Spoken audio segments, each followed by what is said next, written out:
মৰমৰ ছাত্ৰ-ছাত্ৰীসকল আজি আমি চেপ্টাৰ 1ৰ এটা টপিক লৈছো এইটো হ'ব কেমিকেল ৰিএকচনছ ৰাসায়নিক বিক্ৰিয়া এতিয়া ইয়াতে আমি কিছুমান ৰাসায়নিক বিক্ৰিয়া লিখিম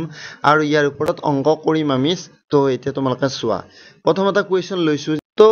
আমাক কৈছে যে 16 গ্ৰাম মিথেনৰ সম্পূৰ্ণ দহনৰ ফলত উৎপন্ন হোৱা পানীৰ ভৰ গণনা কৰিব দিছে এতিয়া ইয়াৰ কাৰণে তোমালোকক প্ৰয়োজন হ'ব মিথেনৰ দহনৰ বাবে সমতুল সমীকৰণটো আমাক লাগিব মিথেন মানে CH4 হৈ গ'ল আৰু মিথেন দহন কৰিবৰ কাৰণে কি লাগিব অক্সিজেন লাগিব আৰু মিথেনে অক্সিজেনৰ লগত বিক্ৰিয়া কৰি দুটা বস্তু উৎপন্ন কৰিব কাৰ্বন ডাই অক্সাইড আৰু পানী হৈ গ'ল এতিয়া এইটো এটা ব্যালেন্স ইকুৱেশ্যন এইটো মানে ব্যালেন্স কৰা হৈছে ইকুৱেশ্যনটো আৰু এই ইকুৱেশ্যনটো মতেই তুমি অংকটো কৰিব লাগিব এতিয়া তোমালোকে চোৱা এই বিক্ৰিয়াটোৰ পৰা কি গম পালা যে ইয়াতে মিথেন কিমান মোল আছে 1 মোল আছে CO2 কিমান মোল আছে 1 মোল আছে আৰু অক্সিজেন 2 মোল আছে আৰু পানী 2 মোল আছে এটা প্ৰশ্নটো কাৰ লগত জড়িত পানী আৰু মিথেনৰ লগত জড়িত তাৰমানে ইয়াতে মিথেন আছে 1 মোল আৰু পানী আছে কিমান 2 মোল তাৰমানে 1 মোল মিথেনৰ পৰা 2 মোল পানী উৎপন্ন হয়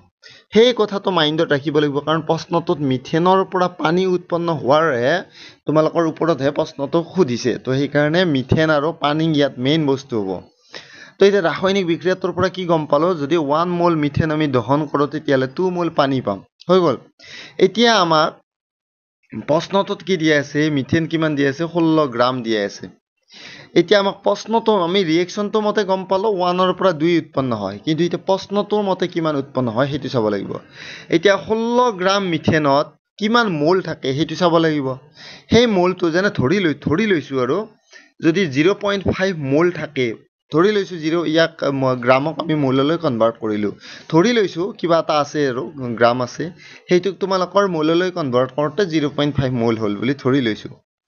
ধৰি ললে এতিয়া 1 ৰ পৰা 1 মোলৰ পৰা যদি 2 মোল পানী উৎপন্ন হয় 1 মোলৰ পৰা যদি 2 মোল পানী উৎপন্ন হয় তেতিয়ালে 0.5 মোলৰ পৰা কিমান পানী উৎপন্ন হ'ব 1 মোল পানী উৎপন্ন হ'ব সেই 1 মোল পানীৰ পৰিমাণটো আমি জানাটো বহুত জৰুৰী তো এতিয়া আমাৰ বাৰু 0.5 নহয় বাৰু ইয়াত তো এতিয়া 16 গ্ৰাম মিথেনত কিমান থাকে পিছৰ ফালে মই কৰি দিছো 1 মোল থাকে এতিয়া ৰাসায়নিক বিক্ৰিয়াটো মতে 1 মোলৰ পৰা 2 মোল পায় আকৌ ঠিক এদৰে 16 গ্ৰামতো কিমান থাকে 1 মোল থাকে তাৰমানে ৰাসায়নিক বিক্ৰিয়াটোৰ লগত মিলি গৈছে তো এতিয়া পানী কিমান উৎপন্ন হ'ব 2 মোল উৎপন্ন হ'ব তো এতিয়া নেক্সট ইনটি পেজটো চোৱা তোমালোকে এতিয়া তোমালোকে চোৱা ইয়াত আমি পদত্ব ৰাখি আমাক 16 গ্ৰাম দি আছে এতিয়া 16 গ্ৰাম মিথেনত কিমান মোল থাকে আমি উলিয়াই দিলো মাছ ডিভাইডেড বাই মোলাৰ মাছ কৰিব লাগে মাছ 16 গ্ৰাম দি আছে মিথেনৰ মোলাৰ মাছ কিমান হয় 16 গ্ৰাম পাৰ মোল তো এতিয়া এখিনি লিখি দিলে 16 গ্ৰাম CH4 ত 1 মোল থাকে এতিয়া ৰাসায়নিক বিক্ৰিয়াটো মতেও 1 মোলৰ পৰা কিমান হয় উৎপন্ন হয় 2 মোল হয় আৰু ইয়াতো আমি একে সেম ভ্যালু পাইছো 1 মোলে পাইছো তো 1 মোলৰ পৰা কিমান পানী উৎপন্ন হ'ব 2 মোল উৎপন্ন হ'ব যদি আমি এইখিনি ঠাইত যদি আমি 0.5 মোল পালোহেতেন তেতিয়ালে ইয়াতে 0.1 ৰ পৰা যদি 2 মোল পানী উৎপন্ন হয় তেতিয়ালে 0.5 মোল মিথেনৰ পৰা 1 মোল পানী উৎপন্ন হল তেতিয়া যদি ইয়াত আমি 0.5 মোল পালোহেতেন হৈ গ'ল এতিয়া এইখিনি কৰি দিছো 1 মোল মিথেনৰ পৰা পানী উৎপন্ন হয় 2 মোল এটাকে উৎপন্ন হোৱা পানীৰ পৰিমাণ কিমান 2 মোল এতিয়া এইটো সূত্ৰ জানো সূত্ৰটোত বহুৱাই দিয়া আমি ভৰ উলিয়াব লাগে পানীৰ ভৰ উলিয়াব লাগে সো আৰু মোলটো আমি জানোৱে পানীৰ মোল 2 মোল পাইছো ইনটু পানীৰ মোলাৰ ভৰ কিমান 18 গ্ৰাম পাৰ মোল তো টোটাল কিমান পাম 36 গ্ৰাম ইয়াতে তোমালোকৰ পানীৰ ভৰটো পাই যাম আমি